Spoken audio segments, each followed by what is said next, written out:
कथा के अनुसार प्राचीन काल की बात है। किसी राज्य में एक बड़ा प्रतापी और दानी राजा राज करता था। वह हर गुरुवार को व्रत रखकर दीन दुखियों की मदद करके पुण्य प्राप्त करता था।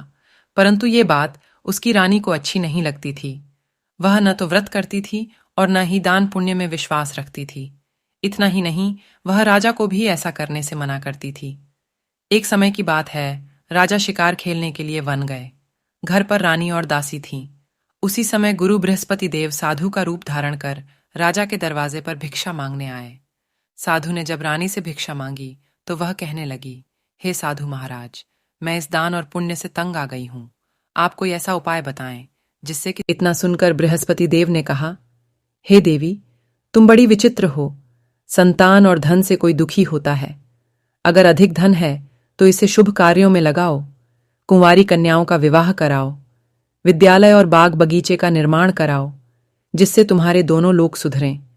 परंतु साधु की इन बातों से रानी को खुशी नहीं हुई। उसने कहा कि मुझे ऐसे धन की आवश्यकता नहीं है जिसे मैं दान दूं और जिसे संभालने में मेरा सारा समय नष्ट हो जाए। तब साधु ने कहा, अगर तुम्हारी ऐसी इच्छा है तो मैं जैसा तुम्हें बताता हूं तुम वैसा ही करना। गुरुवार के दिन तुम घर को गोबर से लीपना, अपने बालों को पीली मिट्टी से धोना, राजा से हजामत बनाने को कहना, भोजन में मांस मदिरा का प्रयोग करना, कपड़े धोबी के यहाँ धुलने देना। इस प्रकार 7 बृहस्पतिवार करने से तुम्हारा समस्त धन नष्ट हो जाएगा। इतना कहकर साधु के रूप में बृहस्पति देव अंतर्ध्यान हो गए। साधु के अनुसार कही बातों को पूरा करते हुए रानी को केवल 3 बृहस्पतिवार ही बीते थे कि उसकी समस्त धन संपत्ति नष्ट हो गई। भोजन के लिए राजा का परिवार तरसने लगा।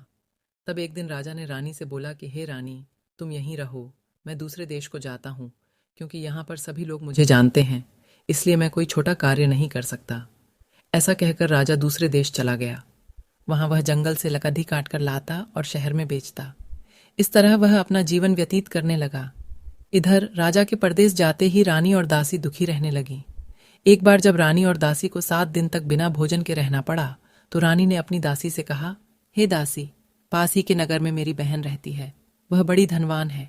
तू उसके पास जा और कुछ ले आ, ताकि थोड़ी बहुत गुजर बसर हो जाए। दासी रानी की बहन के पास गई। उस दिन गुरुवार था और रानी की बहन उस समय बृहस्पतिवार व्रत की कथा सुन रही थी।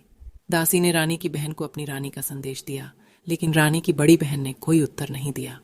जब दासी को रानी की बहन से कोई उत्तर नहीं मिला तो वह बहुत दुखी हुई और उसे क्रोध भी आया। दासी ने वापस आकर रानी को सारी बात बता दी। ये सुनकर रानी ने अपने भाग्य को कोसा। उधर रानी की बहन ने सोचा कि मेरी बहन की दासी आई थी, परंतु मैं उससे नहीं बोली, इससे वह बहुत दुखी हुई होगी। कथा सुनकर और पूजा समाप्त करके वह अपनी बहन के घर आई और कहने लगी, हे बहन, मैं बृहस्पतिवार का व्रत कर रही थी। तुम्हारी दासी मेरे घर आई थी, परंतु जब तक कथा होती है तब तक न तो उठते हैं और न ही बोलते हैं, इसलिए मैं नहीं बोली। बताओ दासी क्यों आई थी? रानी बोली, बहन, तुमसे क्या छिपाऊं, हमारे घर में खाने तक को अनाज नहीं है। ऐसा कहते कहते रानी की आंखें भर आईं। उसने दासी समेत पिछले 7 दिनों से भूखे रहने की पूरी बात अपनी बहन को बता दी। रानी की बहन बोली, देखो बहन, भगवान बृहस्पति देव सबकी मनोकामना को पूर्ण करते हैं। देखो, शायद तुम्हारे घर में अनाज रखा हो। पहले तो रानी को विश्वास नहीं हुआ, पर बहन के आग्रह करने पर उसने अपनी दासी को अंदर भेजा तो उसे सचमुच अनाज से भरा एक घड़ियच्छा मिल गया। ये देखकर दासी को बड़ी हैरानी हुई। दासी रानी से कहने लगी, हे रानी, जब हमको भोजन नहीं मिलता तो हम व्रत ही तो करते हैं, इसलिए क्यों ना इनसे व्रत और कथा की विधि पूछ ली जाए ताकि हम भी व्रत कर सकें। तब रानी ने अपनी बहन से बृहस्पतिवार व्रत के बारे में पूछा। उसकी बहन ने बताया, बृहस्पतिवार के व्रत में चने की दाल और मुनक्का केले की जड़ में अर्पित करें तथा दीपक जलाएं, व्रत कथा सुनें और पीला भोजन ही करें। इससे बृहस्पति देव और भगवान विष्णु प्रसन्न होते हैं। व्रत और पूजा की विधि बताकर रानी की बहन अपने घर को लौट गई।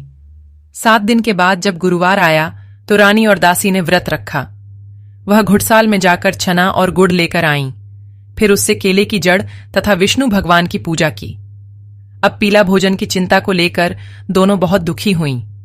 चूंकि उन्होंने व्रत रखा था, इसलिए बृहस्पति देव उनसे प्रसन्न थे।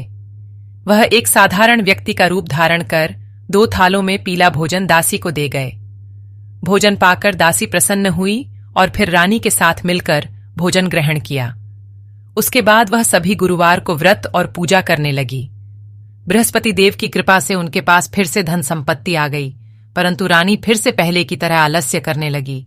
तब दासी बोली, देखो रानी, तुम पहले भी इस प्रकार आलस्य करती थीं, तुम्हें धन रखने में कष्ट होता था, इस कारण सभी धन नष्ट हो गया, और अब जब देव बृहस्पति की कृपा से धन मिला है तो तुम्हें फिर से आलस्य होने लगा है। रानी को समझाते हुए दासी कहती है कि बड़ी मुसीबतों के बाद हमने ये धन पाया है, इसलिए हमें दान पुण्य करना चाहिए, भूखों को भोजन कराना चाहिए और धन को शुभ कार्यों में खर्च करना चाहिए। इससे तुम्हारे कुल का यश बढ़ेगा, स्वर्ग की प्राप्ति होगी और पितृ प्रसन्न होंगे। दासी की बात मानकर रानी अपना धन शुभ कार्यों में खर्च करने लगी। इससे पूरे नगर में उसका यश बढ़ने लगा। बृहस्पतिवार व्रत कथा के बाद श्रद्धा के साथ आरती की जानी चाहिए। इसके बाद प्रसाद बांटकर उसे ग्रहण करना चाहिए। उम्मीद है दोस्तों, आपको मेरी यह प्रस्तुति अच्छी लगी होगी। धन्यवाद।